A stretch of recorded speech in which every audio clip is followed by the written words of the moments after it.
प्रधानमंत्री नरेंद्र मोदी और विदेश मंत्री एस जयशंकर इस समय बिम्स्टेक में हिस्सा लेने के लिए थाईलैंड में हैं। इस दौरान जयशंकर ने राजधानी बैंकॉक में बांग्लादेश सरकार के मुख्य सलाहकार मोहम्मद यूनुस के पूर्वोत्तर को भारत से जोड़ने वाले चिकन नेक वाले बयान और खुद को इस क्षेत्र के समंदर का एकमात्र गार्जियन बताने पर मुंह तोड़ जवाब दिया है। जयशंकर ने बांग्लादेश के मोहम्मद यूनुस को आईना दिखाते हुए कहा कि हमारे पास बंगाल की खाड़ी में लगभग 6,500 किलोमीटर की सबसे लंबी तटरेखा है। हमारा पूर्वोत्तर क्षेत्र सड़कों, रेलवे, जलमार्ग, ग्रिड और पाइपलाइनों के नेटवर्क के साथ बिम्स्टेक के कनेक्टिविटी केंद्र के रूप में उभर रहा है। इसके अलावा त्रिपक्षीय राजमार्ग का पूरा होना भारत के उत्तर पूर्व को प्रशांत महासागर तक जोड़ देगा, जो एक वास्तविक गेम चेंजर है।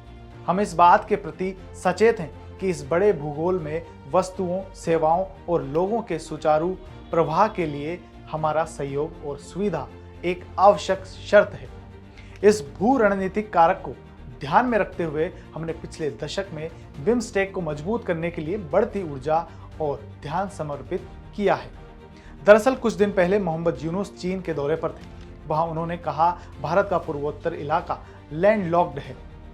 उन्हें समुद्र तक पहुंचने का रास्ता सिर्फ बांग्लादेश से मिलता है, यानी इस पूरे क्षेत्र के समुद्री रास्ते का गार्जियन सिर्फ और सिर्फ बांग्लादेश है। इतना ही नहीं, चीन को लुभाते हुए यूनुस ने कहा कि भारत की मजबूरियां समझिए, बांग्लादेश में आपके बिजनेस के लिए बड़ा मौका है।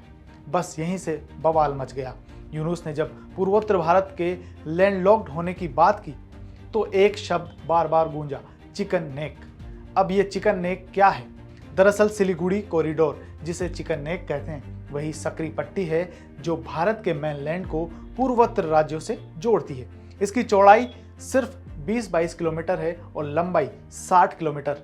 अब सवाल उठता है कि इसे चिकन नेक क्यों कहते हैं? जरा नक्शे पर देखिए, यह हिस्सा मुर्गी की गर्दन जैसा पतला दिखता है, इसलिए इसे यह नाम मिला। लेकिन यह इलाका बेहद संवेदनशील भी है, क्योंकि यह नेपाल, बांग्लादेश, भूटान और चीन से घिरा हुआ है। इसकी वजह से यह भौगोलिक और सामरिक दृष्टि से संवेदनशील है। जयशंकर का सीधा संदेश था, हम जानते हैं कि हमें क्या करना है और बिम्स्टेक को मजबूत करने के लिए भारत पूरी ताकत से लगा हुआ है। तो कुल मिलाकर बात यह है कि बांग्लादेश के यूनुस ने चीन में जाकर भारत की मजबूरियां गिनाने की कोशिश की, लेकिन जयशंकर ने बैंकॉक में मन से सीधा पलटवार कर दिया। उन्होंने साफ कर दिया कि भारत का पूर्वोत्तर लैंडलॉक्ड नहीं रहने वाला, बल्कि वो एक नए व्यापार और कनेक्टिविटी के केंद्र के रूप में उभरेगा।